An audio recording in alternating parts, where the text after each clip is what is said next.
New epidemic is sweeping campus. Kyle Ferguson has the story. Strike any social gathering, any person, at any time. Its victims must deal with risk of disease, social shunning, and a lingering vile odor. And the name of this plague is sharding. Sharding, loosely put, is when a fart goes terribly wrong and actual fecal matter exits the rectum.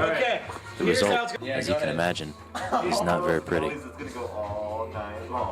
This man, who would only talk under anonymity, recalls his first experience with the shart.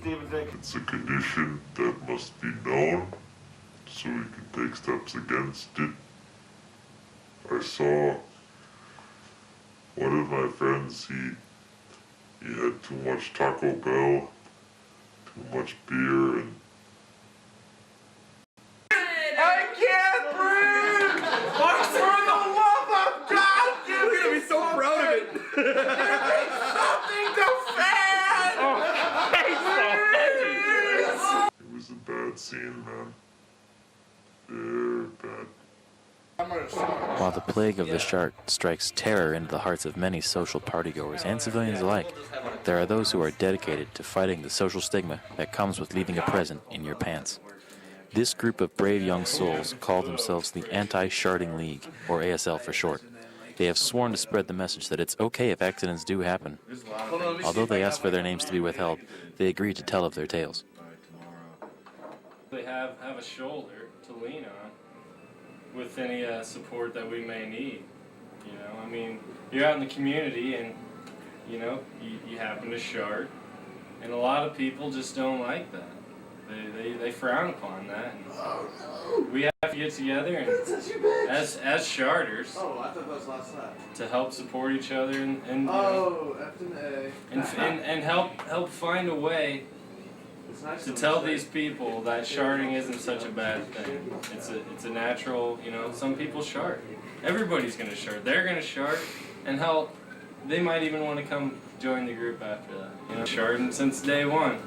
You know, it's just now it's public. We're trying to come out. I sharded, you know, before this interview started. I gotta go clean my underwear. Fight it though. Less gassy foods, more ventilation. Don't be afraid to let one loose, a small one, because that's how it's the pressure.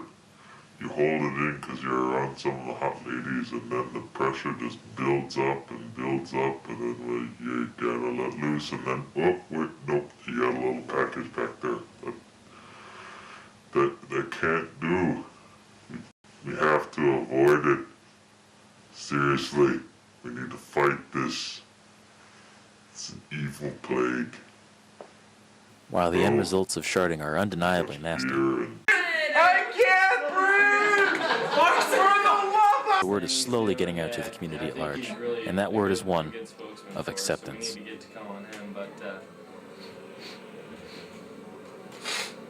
Guys, I just sharded.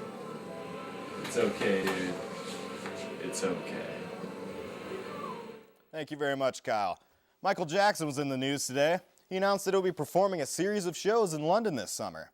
Speculation whether Jackson is mentally fit to perform the shows hangs over the 50-year-old king of pop. But those concerns were quickly put to rest when his doctor examined Jacko and gave him a clean bill of health. 2 weeks ago, we reported to you that Rihanna was attacked by Chris Brown. Now, the Weekly News has learned that Rihanna is talking to Brown again, apologizing for hurting his fist. Brown, meanwhile, is seeking the help from his pastor. He has also made plans for the couple to seek therapy from another couple that went through similar issues, like Bobby Brown and Whitney Houston. Whitney Houston and Chris Brown are also planning on singing a duet this summer entitled Supporting My No Talent Ass Clown. Check it out at a store near you.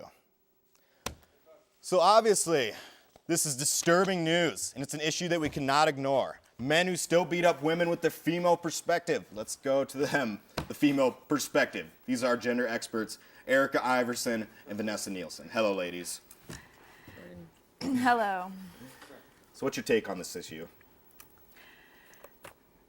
We don't think that Rihanna should get back with Chris Brown. Chris Brown is trash. Any man that would hit a woman has problems. But the bigger issue is that she shouldn't be putting up with it. A recent post from Tiffany Warner. LA Celebrity Gossip Examiner heard the rumor that one of Rihanna's pals said that Rihanna was applying makeup one day to her right eye. She noticed it looked poofy and discolored. Her friend said, "Your eye looks effed up. Why do you let him hit you and put up with it?" It's not his fault. When he hurts me, he's a beast, but then he turns into my angel. He hits me and then he feels bad afterwards, but he turns into the sweetest man, and because he's my angel and he'll cry like a little baby, he makes it up to me. That's the part that I love. Just how stupid does she have to be to fall for this? It's obviously an act, so she'll stay with him and he can keep abusing her. Listen, all my women, if you're in an abusive relationship, either verbally, economically, or physically, it's really up to you to do something about it.